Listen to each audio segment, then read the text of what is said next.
బంగ్లాదేశ్ చిన్న దేశం కావడం, దానికి తగినటువంటి మానవ వనరులు ఉన్నాయి గానీ, దాన్ని వినియోగించుకునే ఇండస్ట్రీస్ లేవు. ఆ పరిస్థితిని చైనా యూజ్ చేసుకుంది.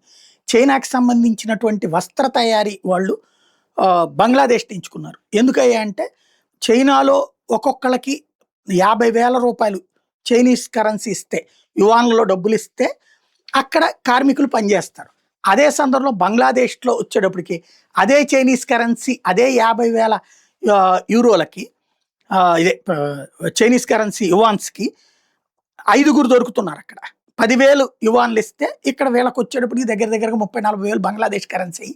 ఇక్కడ వాళ్ళు ఎక్కువ మంది దొరికారు. దాంతో అనేక పరిశ్రమలు చైనా నుండి, చైనాలో ఉన్నటువంటి పెట్టుబడిదారులు అక్కడికి తెచ్చుకున్నారు. వాస్తవంగా ఏంటంటే, ప్రపంచవ్యాప్తంగా పత్తి కొని, especially Africa countries, even India లాంటి చోట నుంచి కూడా చైనా వాడు పత్తి కొని, ఆ పత్తిని తమ దేశంలో సెటరేట్ చేసుకుని బంగ్లాదేశ్‌కి పంపించి అక్కడి నుంచి ఇది చేసుకొస్తున్నాడు. తర్వాత కాలంలో నేరుగా బంగ్లాదేశ్‌లోనే పత్తికి సంబంధించినటువంటి సరిచేసే ఇండస్ట్రీస్‌ని పెట్టి అక్కడి నుంచినే బట్టల తయారీ వ్యవహారం నడుపుతున్నాడు.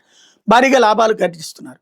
తర్వాత భారతదేశం ఏం చేసింది, ఏదైతే మనకి చైనాతో గాల్వన్‌ల యుద్ధంతో వచ్చాక మనకున్నటువంటి నరేంద్ర మోడీ గారు సీరియస్ ఎఫర్ట్ పెట్టి భారతదేశంలో ఉన్నటువంటి పత్తి పండించేటటువంటి ప్రాంతాలలో పెద్ద ఎత్తున ఇండస్ట్రీస్ పెట్టండి, లేదా మన రాష్ట్రాల్లో పెట్టండి అని చెప్పి ప్రోత్సహించడం, పిఎల్ఐ ఇవ్వడంతో మన దేశంలోకి విపరీతంగా వస్త్ర తయారీ పరిశ్రమలు వచ్చినాయి. మన వాళ్ళే పెట్టుబడులు పెట్టడం బిగించేశారు. ఈ బ్రాండెడ్ అంటే ఇప్పుడు లేమాన్లని ఇట్లాంటి రకరకాలైనటువంటి బట్టల తయారీలంతా కూడా చేసేది బంగ్లాదేశ్‌లో, తర్వాత మన భారతదేశంలోనే. ఈ మధ్యన అమెరికా అధ్యక్షుడు ట్రంప్ టారిఫ్‌లు విధించి 100% టారిఫ్ విధించేటప్పటికి మళ్ళీ బంగ్లాదేశ్ వాళ్ళకి ప్రయోజనమైంది. ఓ పక్కన బంగ్లాదేశ్ అల్లకల్లోలంలో ఉన్నా కూడా అక్కడున్న ఈ పరిశ్రమలన్నీ కూడా ఉత్పత్తి చేసి అక్కడికి పంపిస్తున్నాయి. బంగ్లాదేశ్ బ్రాండ్ కాబట్టి చైనా మీద వేసిన 100% సుంకాలు వాళ్ళకి రాదు. మనకి ఇక్కడ 50% సుంకాలు వేశారు కాబట్టి ఈ ఇంపాక్ట్ అయితే ఉంటుంది. దాన్ని దృష్టిలో పెట్టుకుని ఇప్పుడు బంగ్లాదేశ్ సంతోషపడిపోయింది.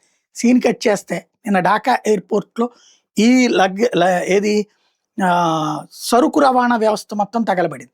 దాంతో ఒక్కసారిగా ట్రాన్స్‌పోర్టేషన్ ఆగిపోయింది. ఇక షిప్పుల ద్వారా నడిచే ట్రాన్స్‌పోర్టేషన్ నడుస్తుంది. కానీ ఎక్కువగా లగ్జూరియస్ వెరైటీస్ అన్నీ కూడా త్రూ ఢాకా దగ్గర నుంచినే పోతా ఉంటాయి. ఇప్పుడు అది కాస్త ప్రాబ్లమ్ అయి కూర్చుంది.